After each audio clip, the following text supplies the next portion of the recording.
Hola, muy buenas a todos y a todas. Estamos aquí en la última de las clases del concepto de angustia. Os agradezco de nuevo que me acompañéis en este viaje que es leer esta obra, oír explicada esta obra que en verdad en su formulación, en su escritura, es bastante farragosa, es bastante densa y en muchos puntos mal explicada, a mi modo de ver.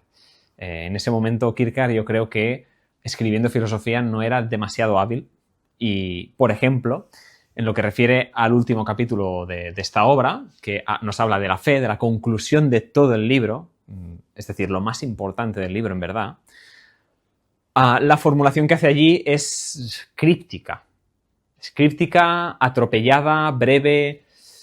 Bueno, hace una formulación de lo que es la fe y de por qué es importante la angustia respecto a la fe y la vida moral que, como os digo, es atropellada. Es una formulación atropellada. Es una explicación atropellada.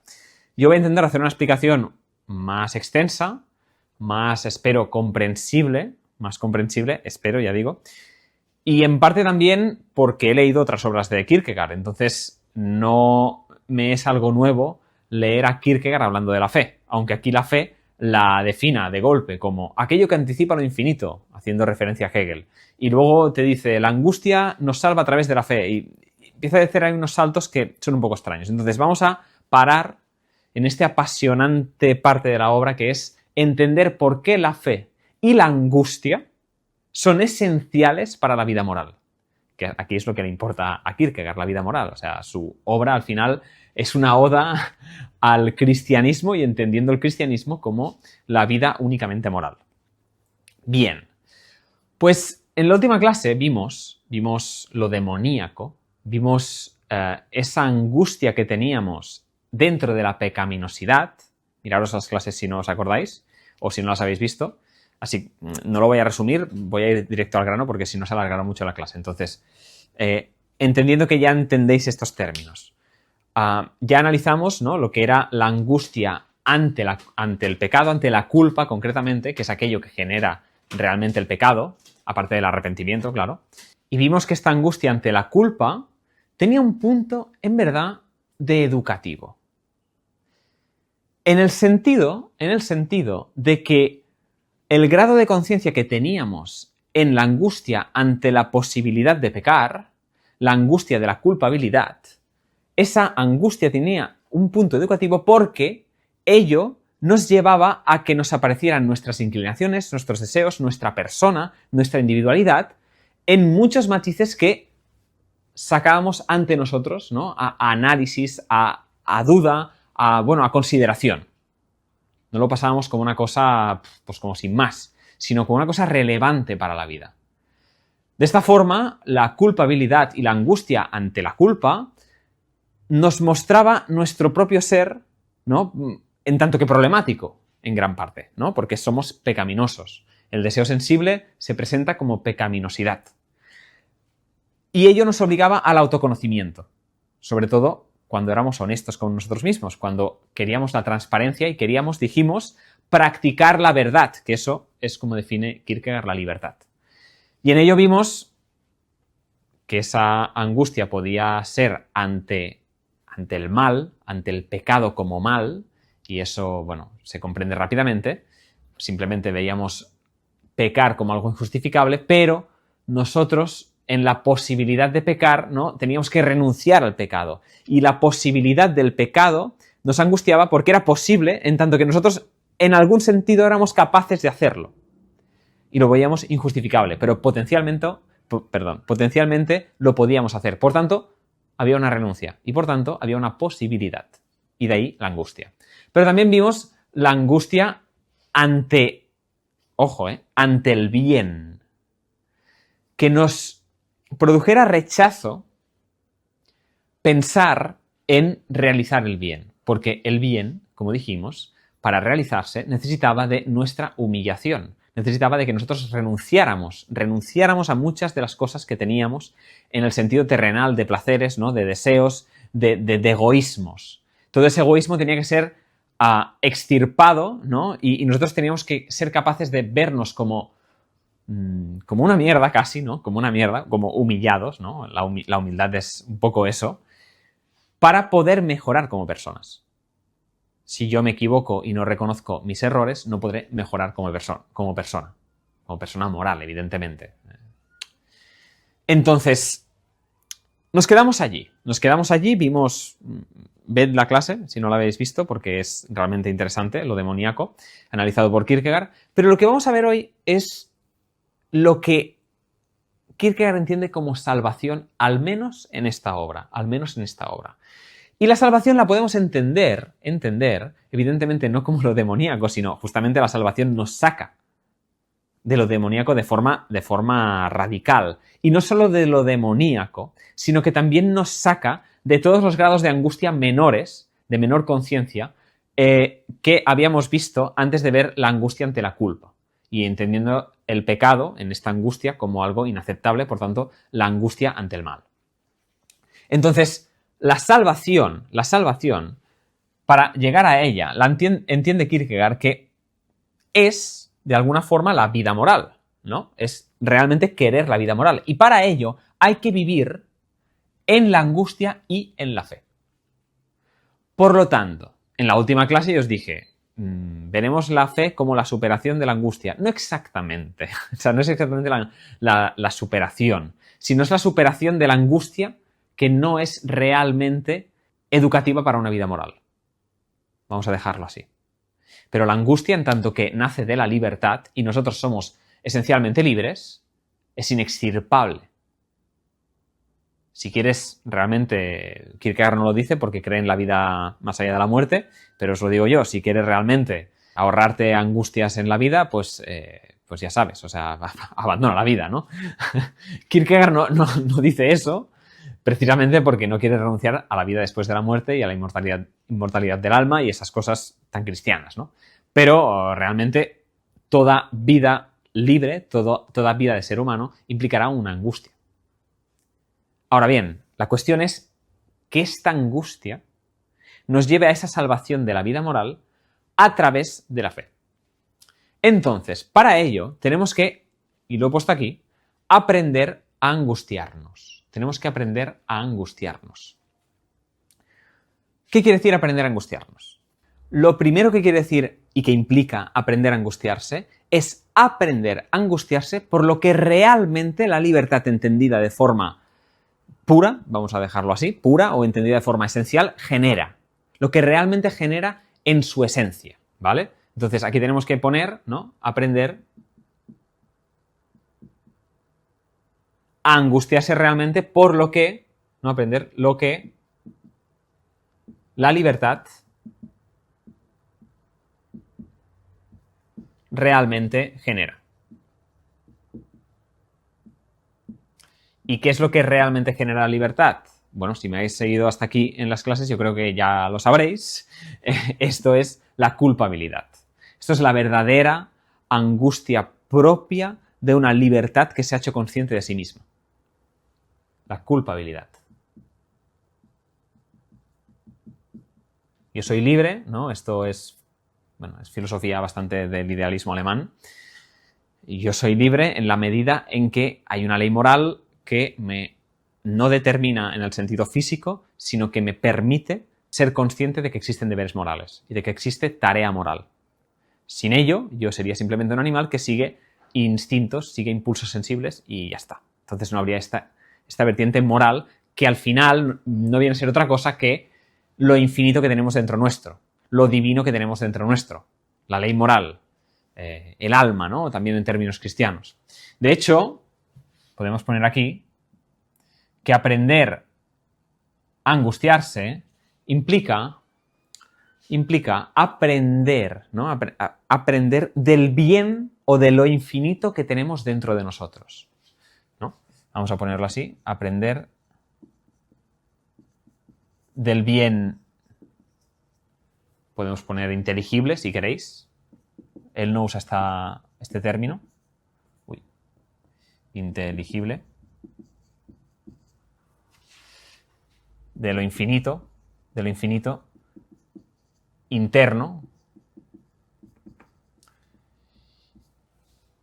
que ello, ¿no? Esta tendencia a la infinitud, esta tendencia a la infinitud que es la práctica de la libertad, que no viene a ser otra cosa, como decíamos, de realizar la verdad, ¿no? Es la moralidad en verdad, pues aprender manteniendo eso interno, con esa interioridad de ser consciente de que ello está en nosotros y de que eso es realmente lo importante dentro de nuestro ser, que es un ser libre, pues aprender, o sea, vivir aprendiendo de ello es aprender a angustiarse. ¿Por qué? Porque nos llevará justamente a que la angustia que sentimos en la vida, ¿no? Pues sea realmente para aquello que la libertad reclama en su esencia. Con lo que hay una conclusión que podemos sacar de todo ello, muy importante, mucho más importante de lo que puede parecer. Y es que la salvación de la vida moral, tiene que ver con superar, tiene que ver con deshacerse de toda aquella angustia que tiene que ver con lo terrenal y no con lo divino y no con la pecaminosidad como entendida como algo a superar constantemente, infinitamente.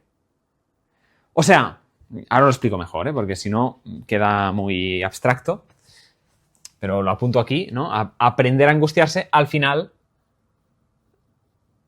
lo que implica, la consecuencia que implica es la superación de angustias terrenales. Y por tanto, de la dependencia de lo terrenal. Al final, lo que estamos diciendo aquí es que vivir en la fe,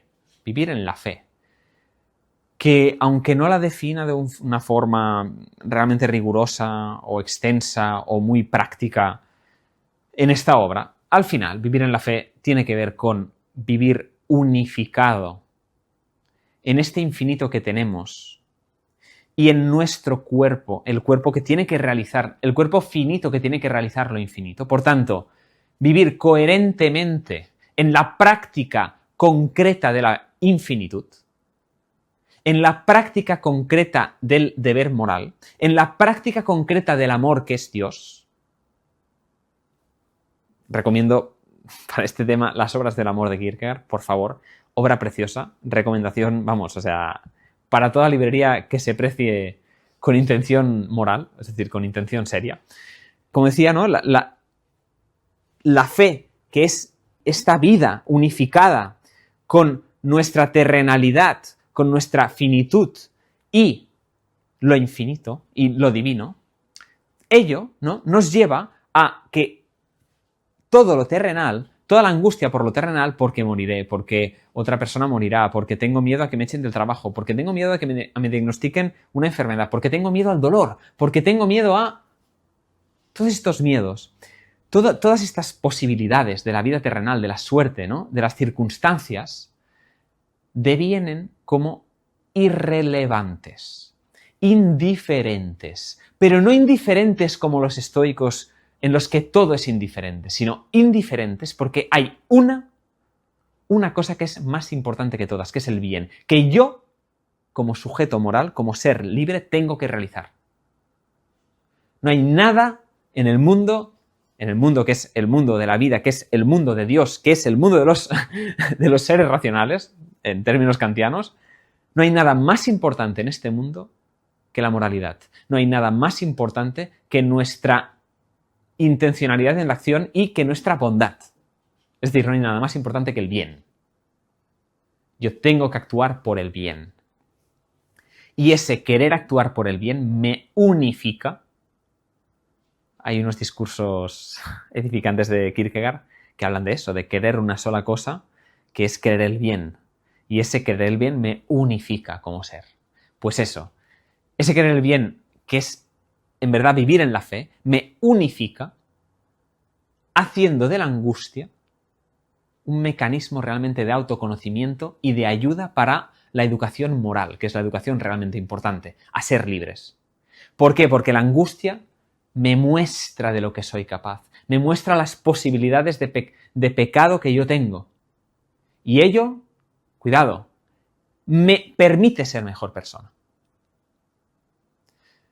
Y al mismo tiempo, cuando yo estoy en la tarea realmente importante de la vida, que es el ser mejor persona, cuando yo estoy en ello, completamente adentrado, completamente dedicado a ello, todas las cosas terrenales, todos los placeres, todos los proyectos de vida, de decir, no, yo es que quiero vivir en una casa que tenga no sé qué para vivir tranquilo y sí, luego quiero escribir un libro. ¿Y por qué quieres escribir ese libro? Pues bueno, porque me gusta, porque me gusta, porque me gusta. A mí que me importa que te guste. O sea, el gusto no es motivo para la acción moral. Eso es clarísimo, ¿no? Pues bueno, como vivimos en este mundo en el que lo terrenal ha directamente cogido el lugar de Dios, ¿no? Pues ahora esto ni se pone en duda, ¿no? La gente que habla así, de hecho la mayoría de gente que es la que habla así, ¿no? Habla de lo terrenal como si fuera lo realmente importante y las conversaciones con estas personas evidentemente son especialmente aburridas porque hablan de cosas circunstanciales, terrenales. Bueno, háblame de lo importante, por favor. ¿Qué pasa? Que también escogerás la pareja evidentemente según, ¿no?, tus proyectos de vida, si te encaja, si no te encaja, ¿no? Es todo un puzzle de inclinaciones, un puzzle de preferencias individuales de esa persona que, bueno, ve el sentido de la vida en ese sinsentido que es vivir a merced de lo terrenal. Pues bueno, pues esta vida, que es una vida en verdad falta de espíritu, diría Kierkegaard, acordaos de la angustia por falta de espíritu, que es esa angustia que acaba en lo insulso, porque no acaba de ser del todo consciente de esto que hay en nosotros, no quiere ser consciente de hecho. O incluso lo demoníaco, ¿no? También tiene esta gente tiene parte de esto, perdón por la dislexia, esta gente tiene parte de esto, de lo demoníaco, porque quieren mantenerse en la creencia de que no, todo da igual, todo es relativo, pues cada uno tiene que intentar ser feliz con lo que puede, ¿no? Esa es la idea de esta gente. Entonces, eso también es demoníaco, porque intenta negar el principio de bien que hay en él, para no, evidentemente, asumir la renuncia que implicaría reconocer el bien que hay en todos nosotros, que es una exigencia infinita. Y qué bonito que sea una exigencia infinita, siempre allí para exigirnos. Eso es precioso, eso es una alegría, eso es joya de vida, es jovialidad, es vida, porque de verdad no estoy loco. Al menos a ojos míos. A ojos de mucha gente está claro que sí. Sobre todo a la gente que vive en lo terrenal, ¿no? Pero, ¿cómo no va a ser pura alegría ver que hay, y uso términos kierkegaardianos, ver que hay tarea infinita? Ver que hay exigencia infinita. Si hay exigencia infinita, hay libertad. Se me muestra que soy libre, se me muestra que hay acción que hacer, que tiene sentido la vida. La vida porque la vida es práctica. Esta gente en verdad, al final parece casi que quieran buscar el sitio donde morir, ¿no? El lecho de muerte, ponerse allí, arroparse y morir para siempre, morir en la inconsciencia. Porque la consciencia les lleva a esa angustia que aparece y que no saben mantener. No saben mantener lo educativo del dolor, lo educativo de la angustia. Pues, bueno, todo ello es lo que nos dice, en verdad, Kierkegaard. Y nos dice además que esta vida en la fe educativa, que mantiene la angustia, la realmente educativa, ¿no? La última angustia que hemos visto, la más consciente, la dirigida a la moralidad, pues todo ello nos muestra en verdad una forma de interioridad, una forma de ser, que Kierkegaard lo llama, no sé dónde apuntarlo porque no sé si llega a la cámara, bueno, lo pondré aquí abajo. Esto implica esta vida que acepta la perdición terrenal, acepta el dolor terrenal, acepta, que el fin de la vida no es mi placer, mis deseos sensibles, sino la vida moral. Pues esta actitud, Kierkegaard la cita como, la nombra como una vida en la interioridad, directamente le llama así, que es una vida en la seriedad. No entraré en los términos que usa él de que esto es un talante y por qué le llama talante. Bueno, lo que sí que es importante ver es que la fe, fijaros, tiene absolutamente que ver con la conciencia, con el nivel de conciencia. A medida que yo intento explicar, ¿no? Intento ver los tipos de angustia, las formas de angustia que vimos, veré que la manifestación de esta angustia depende en gran parte de la intensidad de el grado de autoconciencia que hay en el sujeto. Esta angustia que es educativa, que nos lleva a la vida moral, es la angustia del mayor grado de conciencia y, por tanto, de autoconciencia. Y la vida en la interioridad, esta forma de ser, ¿no?, que es seriedad según Kierkegaard, no es una forma de ser que se eduque mediante el hábito. Esto sería, de hecho, una virtud, si queréis, en el sentido clásico, ¿no?, de las éticas paganas. Kierkegaard no entiende la virtud como lo contrario al pecado. Lo contrario al pecado es la fe. Así de claro. Esto es una tesis cristiana. Virtudes, ¿no?, dirían, virtudes paganas, vicios cristianos. Es decir, las virtudes paganas, los hábitos buenos para tener una buena vida, sin la fe, y de hecho sin la esperanza y sin la caridad, sin las virtudes teologales, son vicios. Porque toda esa virtuosidad de la persona, todos esos buenos hábitos, toda esa disciplina no se dirigen hacia el bien. Pero si nos fijamos, la fe, estas virtudes teologales que vienen, si queréis, de Dios o que vienen de un acto que no es un hábito, no es una costumbre, tienen en común que todas ellas requieren de la conciencia y requieren de que tú decidas que sea así. Es decir, tú decidas tener fe, tú decidas realmente dar amor y tú decidas realmente tener esperanza. Esto es sumamente importante, porque si os fijáis, las costumbres, los hábitos, vamos a poner un ejemplo, ¿no? Pues un hábito que sea bueno realmente como es el de no mentir. Hemos visto que Kierkegaard le da mucha importancia a no mentir y le da importancia a la verdad. Si yo tengo el hábito de no mentir, yo no miento por hábito, me he puesto el hábito, pues cuando me salga una situación donde la gente suele mentir para salirse así rápido o sin tener que dar demasiadas explicaciones, bueno, pues a mí me saldrá decir la verdad, porque tengo el hábito, ya me sale solo, tengo la disposición emotiva, disposición anímica, dependiendo de la traducción que uséis. Kierkegaard dice, al menos en la traducción de Trota, disposición emotiva. Tengo la disposición emotiva a actuar de esa forma, por tanto, tendré la tendencia a actuar de esa forma, a no mentir. Es cierto que al principio esto ha sido consciente, pero a lo largo de los años, de los días, de los meses, esto ha devenido en costumbre. Y como es costumbre y ya es una disposición emotiva, he educado mis emociones, yo ya no miento automáticamente. No automáticamente, pero no me cuesta ya casi, ¿no? Lo hago por costumbre. La costumbre, según Kierkegaard, es, si no prácticamente directamente, lo contrario a la conciencia. Cuando yo actúo por costumbre, sí, puedo ser consciente, pero al final el ajetreo del día a día me lleva a tomar muchísimas decisiones por inercia, ¿no?, y por reacción más que por acción, más que por una acción consciente. Pues la fe y las virtudes teologales en general, las tres, tienen la característica de que se tienen que mantener reiteradamente, repetidamente, a lo largo de los días, mediante un acto de conciencia. Y lo que nos dice Kierkegaard de la vida en la interioridad, en la seriedad, es que lo que realmente es relevante de esta seriedad, de esta interioridad, es que vuelve al momento inicial cada vez. Cada vez vuelve al momento inicial y pone, si queréis, la emotividad de nuevo.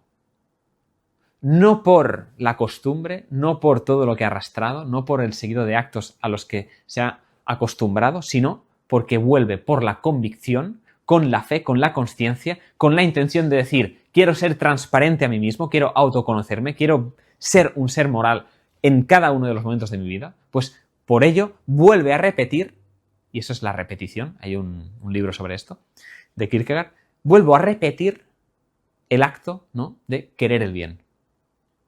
Y en ese querer el bien está la fe. Y en ese querer el bien, en ese realmente querer el bien, está la unificación que me lleva a ver todo lo demás como indiferente. Y pone el bien y la angustia por no poder estar a la altura del bien, es decir, la angustia por mi pecaminosidad, por mi culpabilidad, como lo realmente doloroso, pero realmente educativo. Y aquí dejamos las clases de este grandísimo libro. Gracias por escucharme. Es espectacular, ¿no?, lo que nos dice Kierkegaard. Es para hacerle una reverencia. Ya sé que hay muchos errores en la obra, muchísimos, pero quedémonos al menos con lo bueno, ¿no?, que es esta oda a la vida moral y este ataque a la mediocridad que es la vida en nuestra contemporaneidad nihilista. Bueno, nos vemos.